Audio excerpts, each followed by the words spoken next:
Call this meeting of the Maricopa County Board of Adjustment to order. Rosalie, if you'd please take roll call. Chairman Loper, Present. Vice Chairperson, Present. Member Clapp, Member Ward,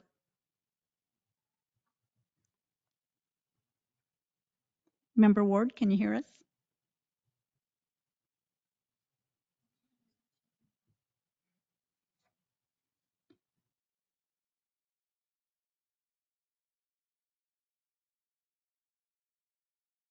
Oh, we'll give it a moment. We're having some technical difficulties. New software, which means it's an improvement, of course.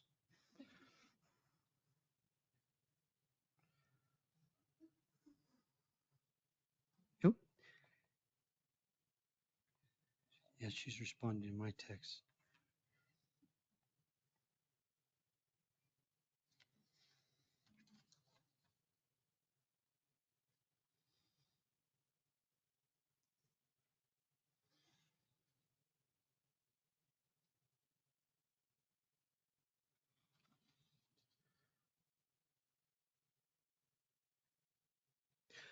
Well, we can skip the rest of the roll call and go on to the next item, I guess. Oh, we can't. We have to have quorum. Can she like this or something? Oops, she says, trying to sign back in. She can see the room, the screen, everything. We don't see her. She's trying to sign back on.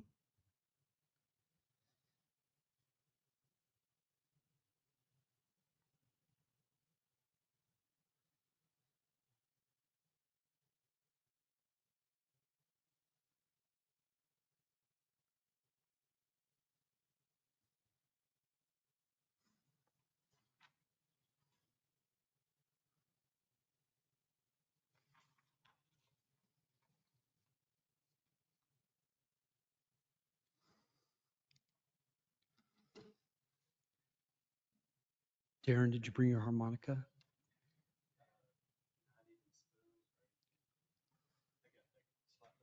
There you go. And Nick, you can hum a little bit. Neither can any of us, so, all right.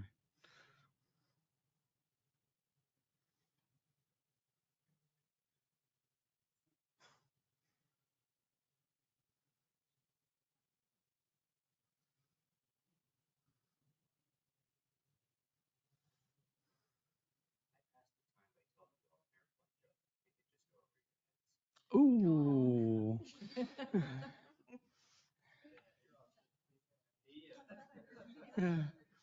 Yeah, best dad jokes, bring them. Bless you. Bless you again. What's that?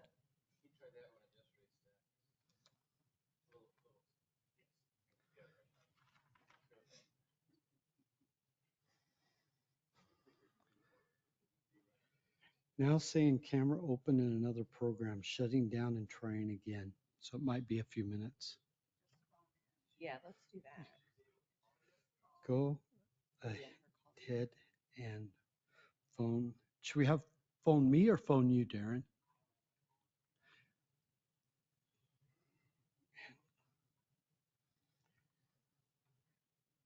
I'll have her call me.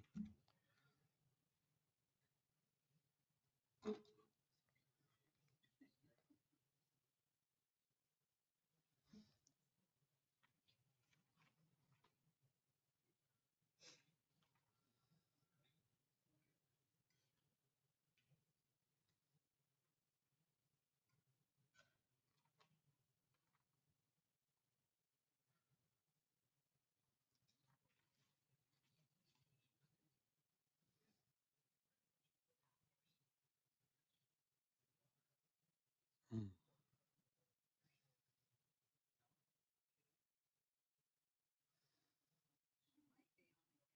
Oh, yep, there she is.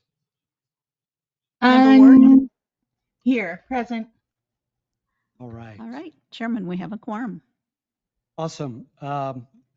We only have one item on our agenda. We have no one online. And we did the announcements last month, so I'm going to dispense of the announcements. I can do that? Nope, I need to do the announcements? Okay. All right. This meeting has been noticed in accordance with the open meeting law of ARS 38-431. Agendas are available within 24 hours of each meeting in the Maricopa County Planning and Development Office, and also available on the Planning and Development website 1 week prior to the hearing at www.maricopa.gov/planning. With respect to the hearing process, cases will be considered in the order they appear on the agenda unless otherwise agreed to by the board. One item, so we're not changing the agenda. For each case, the applicant will be given a set amount of time to present their testimony.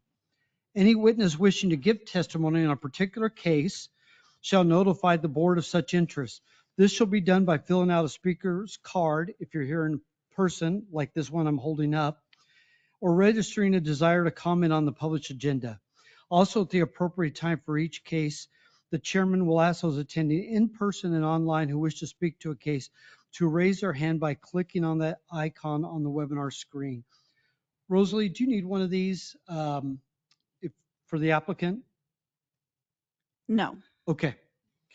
Staff will provide the chair with the names of persons who have registered, noted desire to comment, and those registered participants who have raised their hand. Page one. Only have page one of the announcements. Oh, right in front of me. Thank you. The chair will call on each named participant one at a time. Such testimony shall be limited to a maximum of 3 minutes.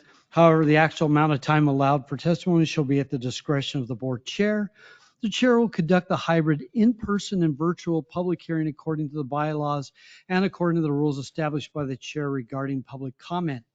Votes will be done by roll call vote only, and the chair will verbally identify the specific members responsible for all motions and seconds. Moving on to the minutes, everybody had a chance to look at the minutes from last month for July 17, 2025. Are there any changes or comments? Seeing none, those are considered approved.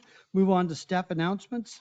Anything, Darren? Mr. Chairman, just that case B8250048, known as Oponsky Luca property in District 3, variance to front west setback at 4115 North 3rd Street in Desert Hills, has been continued to October 16th, so no action is necessary of the board. Thank you very much. We'll move on to the regular agenda. We have one item. This is continued from last month.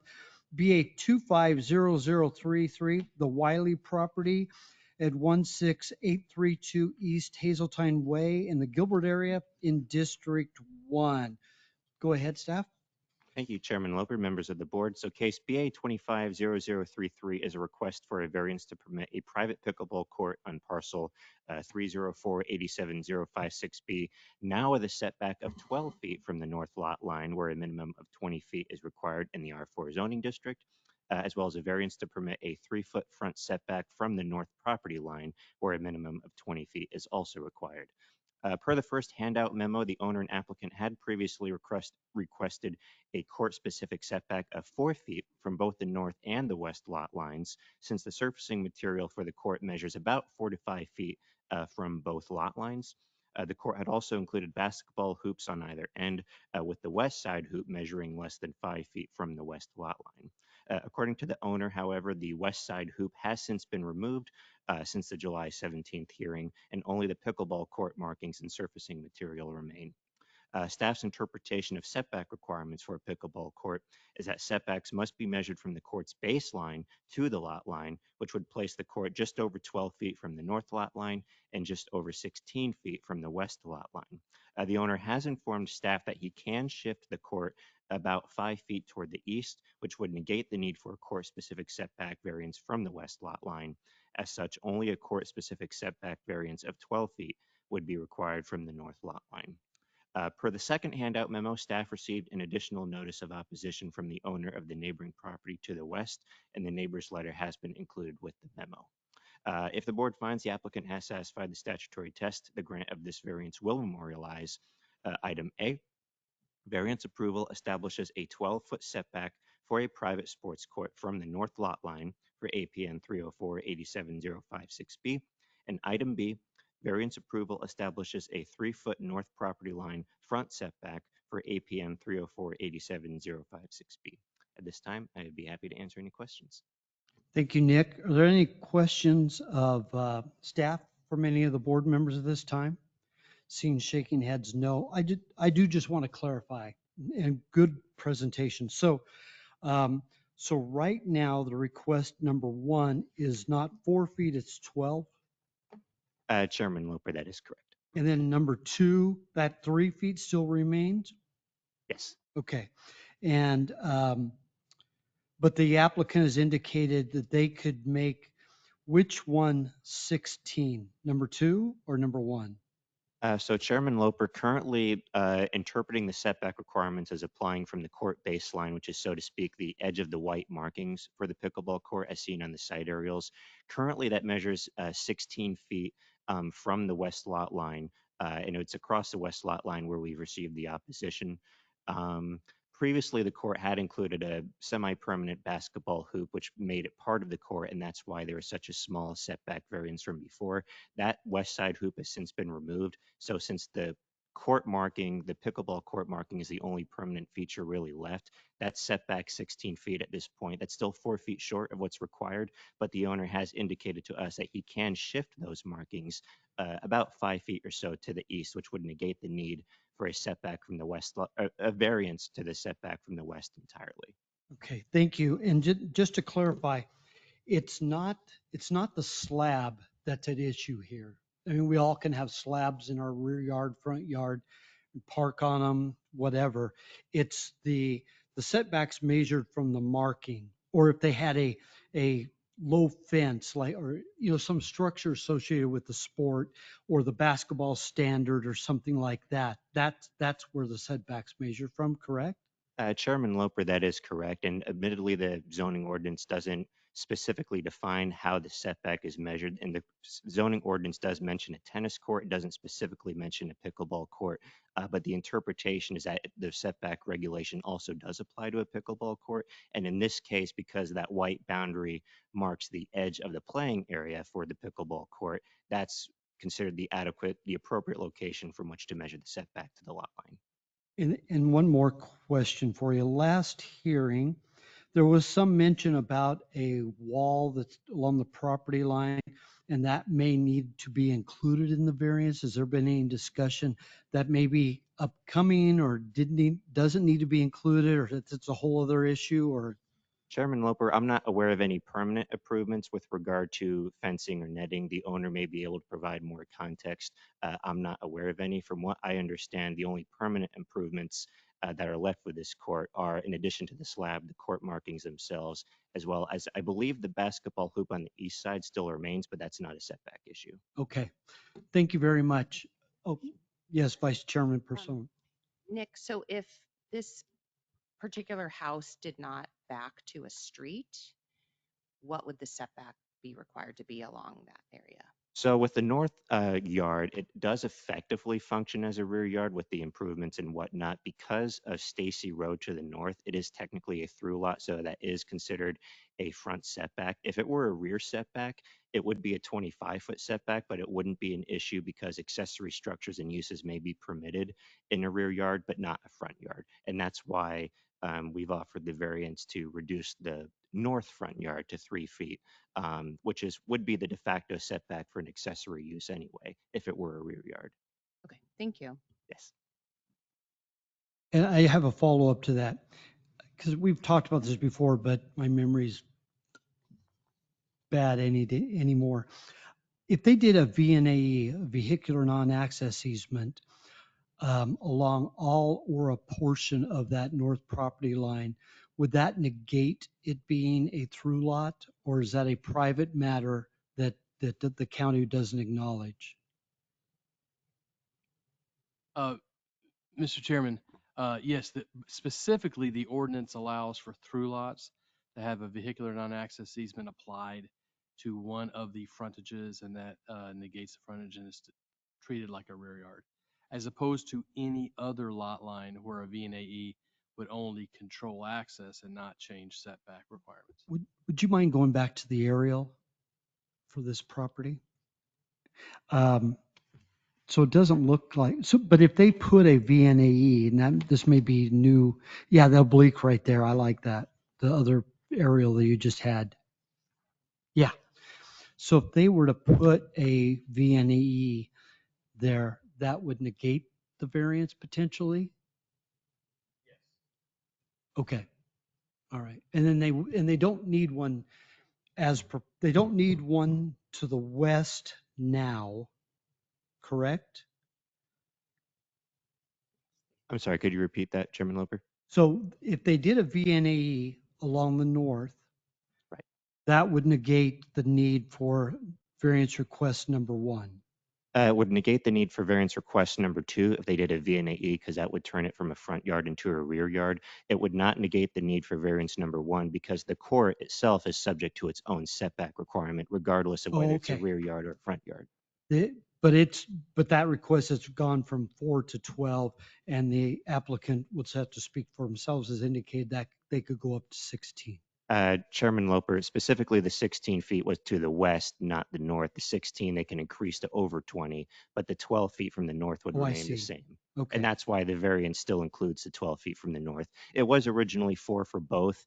Now it's just 12 from the north. It would just be 2 that goes away with the VNAE. Correct. Okay. All right. Thank you very much. Any other questions of Nick or Darren or anyone else? Seeing none, I'll go ahead and open the public hearing. Is the applicant or applicant's representative in attendance? Wish to come up and go ahead and speak? I think after last meeting, we had hoped that there'd been a resolution where you both were sitting next to each other. I can tell that hasn't happened, but hopefully we can arrive at something today where maybe you leave here together. Go ahead. Provide your name for the record, please. My name's David Wiley, and I'm the owner of that property in question. You're correct, sir, in your statement. And it is unfortunate in this circumstance that the previous owner soured the homeowners next door to this facility. We're trying to change that. I am concerned about safety for all of us in the neighborhood. I would not want that 1 ounce wiffle ball coming flying into my yard either. I have a slide that I have installed some collapsible poles on my property so that we can lift up a golf net, which is a little bit more, a little bit closer knit than the previous net that was up. You can see that on the right slide that the basketball hoop has been removed and the 2 poles there are holding a golf net, and they're collapsible so they're not visible from the neighbor's yard. And I'm sorry, we don't play pickleball during the day, so the only noise that is generated during the day, during work hours, is from Stacy Road. The traffic there, we have 3 services for garbage. We have UPS, we have mail, we have all kinds of traffic up and down the road. I work from home occasionally also myself, and I don't hear that traffic. We don't play pickleball at night. The lights have been taken down. I believe we've done everything we can to accommodate the safety of our neighbors. But having a pickleball court is not illegal. It just has to fall within the zoning ordinances. So that's why my proposal to move the pickleball court 5 feet to the east will satisfy the zoning ordinance for the west side of the property. And I'm requesting the 12-foot setback on the north side. And if that's not approved, then I can move that line 7 feet, 7 inches to the south in order for that line to fall within the zoning ordinance. So that is, I appreciate your time, and that is my request. Thank you very much. So you have the ability to make it fall within the required setbacks. I mean, so you have a request today to leave it as is, but you could comply with the zoning ordinance. Yes, sir. Just for a point of or just for a question. So this collapsible net that's on the screen, Mhm. you raise that then when you play pickleball or you do activities in the rear yard? I will, yes. What's the height of that? I'm assuming it extends over the wall, the common wall. The actual physical net is 10 feet. Okay. So if you go to the bottom of their wall, that's over 22 feet high. Okay. Oh, yeah, because they have a wall on their property that's higher. Because I remember the testimony from the neighbor about being out at the pool, and I certainly can appreciate that if I was at my pool and something came flying over, be a little disconcerting. And I appreciate the efforts that you've made removing the basketball standard and other things. It's unfortunate that the previous owner created this. You Yes. purchased it not knowing of the issue. But I am appreciative that you've tried to make amends on it. All right, any other questions? May or I make another statement? Yes, There's absolutely. another slide. The materials that we've purchased to play pickleball are noise reducing paddles. They reduce the noise by 50%. And also no sound pickleballs. So I don't believe that that should be an issue as far as noise. And again, these are extra steps because right now it seems to me that it's just a zoning violation and not anything else. But we want to do everything we can to keep our neighborhood together. Right. Again, very appreciative of the efforts that you're attempting to make to try to alleviate as much as you can. Thank you. Any questions or comments to the applicant by any of the board members? Seeing none at this time, we may have others. So Thank you. thank you. Go ahead to the neighbor to the west. I screwed it up last time. I'm going to screw it up again. Ontario? Enteray, told you. BB? Yes. Okay. If you wouldn't mind just giving your name for the record and then go ahead. Absolutely. My name is Antaray BB. Can you guys hear me okay? Yes. Right. It always feels so unnatural to lean forward into a microphone. Okay, so to be honest with you, we are pretty surprised we're here today because last meeting you had requested that the Wileys work with us to try to find a solution that would be amenable to everybody involved. And since then, they did remove the basketball hoop, which we are eternally grateful for, eternally. But we never heard anything at all about a plan for the pickleball court. We didn't hear anything. We understood it's a challenge, right? But we didn't hear anything. So last week I emailed Nick and said, hey, can we get a continuance? Because we figured the Wileys needed more time. And it wasn't until yesterday afternoon that I found out that the Wileys had come up with this new plan, a plan we had no details of and had never heard anything about, and that he wanted to go ahead and continue this hearing today. So I was like, oh, okay, well, we'll go ahead and make sure we show up today and submit this comment. So I didn't have any details on the plan at all until the agenda item was published this morning. So again, this is kind of all very new to us, but even in just hearing sort of the idea of what the plan is, which is we're going to move the court and the court's now established based on the white lines. So I think there's some feasibility questions there in terms of, okay, so the lines themselves are going to be the demarcation for the court. So what's to say somebody can't stand behind that line? A ball can't fly behind the line, right? At what point, how do we really say hey, there's no barrier at that line of any sort, right? And then he mentioned the nets that he installed. Well, he didn't say anything to us about that either. We actually found out about that because contrary to his point, we can see the pole from over the fence. He had brought up last time a privacy screen that we had erected saying it was like 9 feet tall. We have proof, which we're happy to share. It's about 6.5 feet tall. The topography of our property and theirs is different. And so some things might seem taller on our property, but they're not. So we don't have some huge fence. Again, we can absolutely see the poles. Took pictures of those because again, I mean, I can see them from our property. But anyway, I feel like we're kind of really nuancing pickleball courts at this point.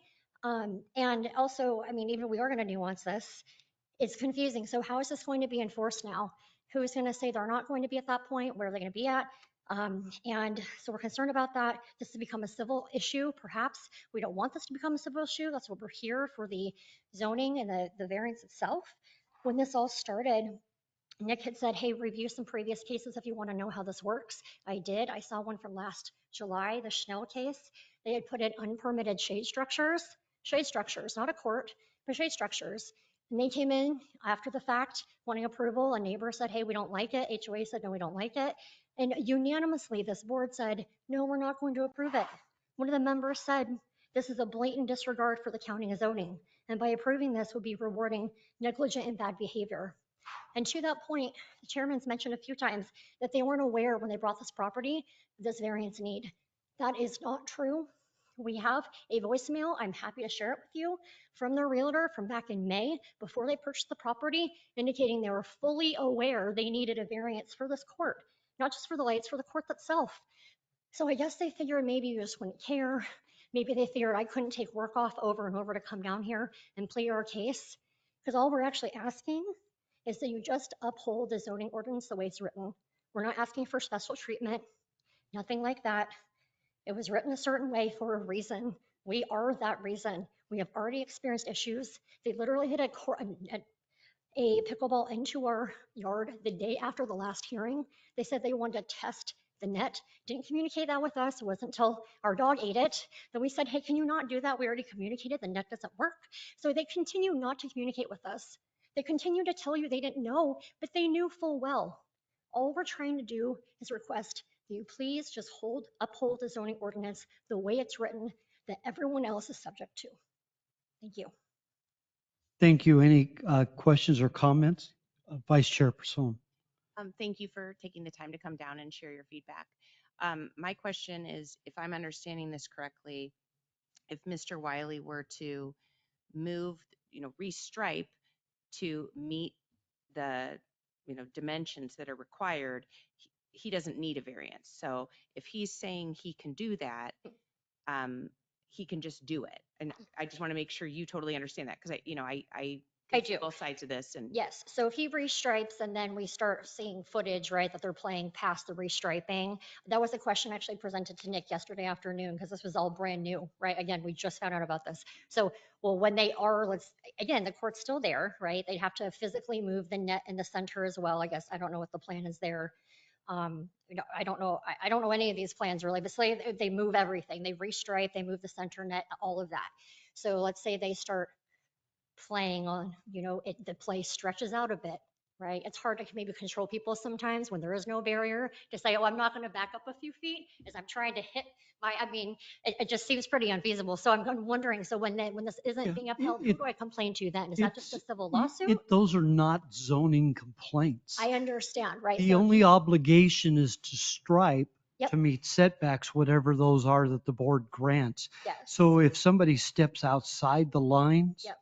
it's just like a setback for a building. Mhm. If somebody puts a chair outside of a setback, that's not a zoning issue to bother the county with.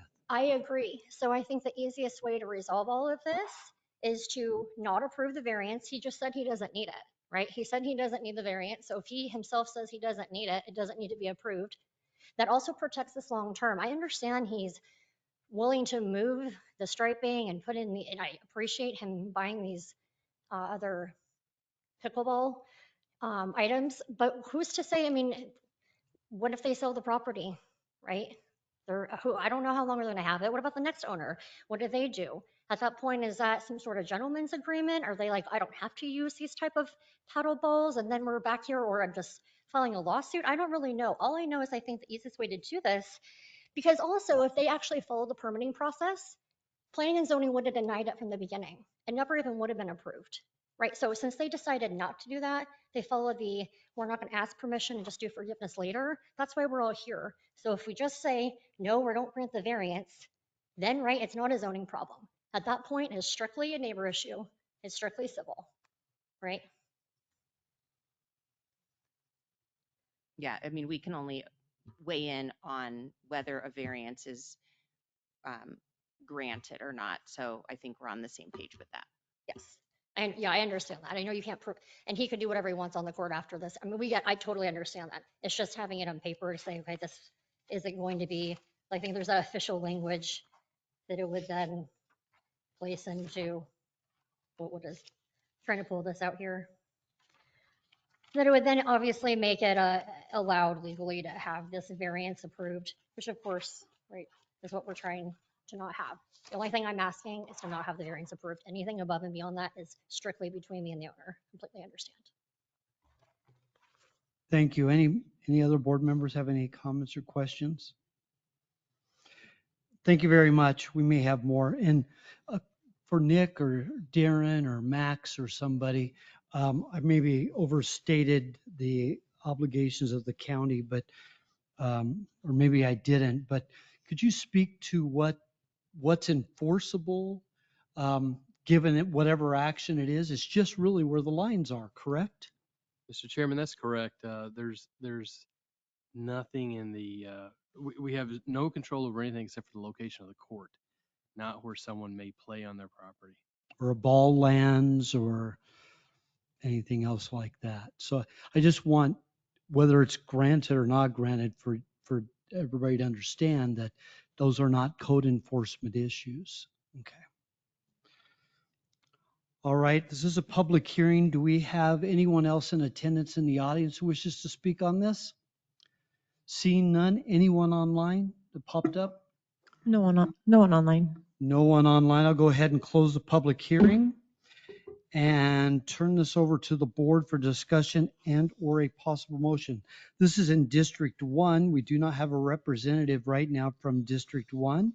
So it's wide open for whoever wants to make a motion. I'll offer my 2 cents. Because there are a number of options here in my mind, the impact to the neighbor appears to be about the same whether the variances are granted or not. Historically, if that's been the case, I have sided on the applicant. However, we do have a neighbor here who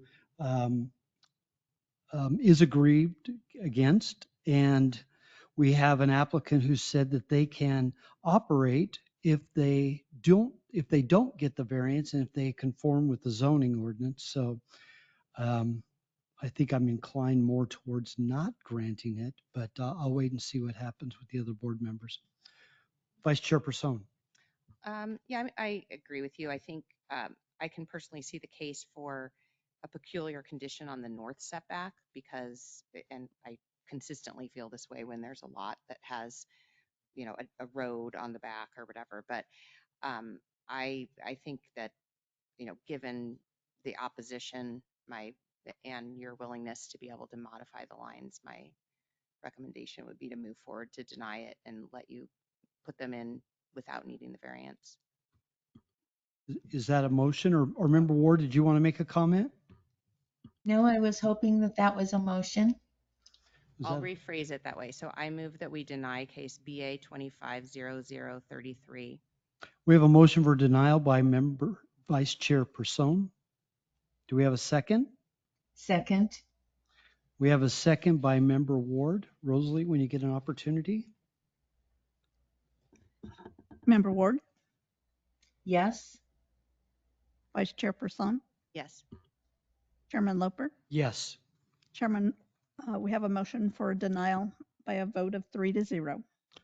It's been denied. I would hope that there's an opportunity in the future that you're playing pickleball on his court and you're celebrating in the evening sometime with margaritas or whatever your drink of choice is in their pool.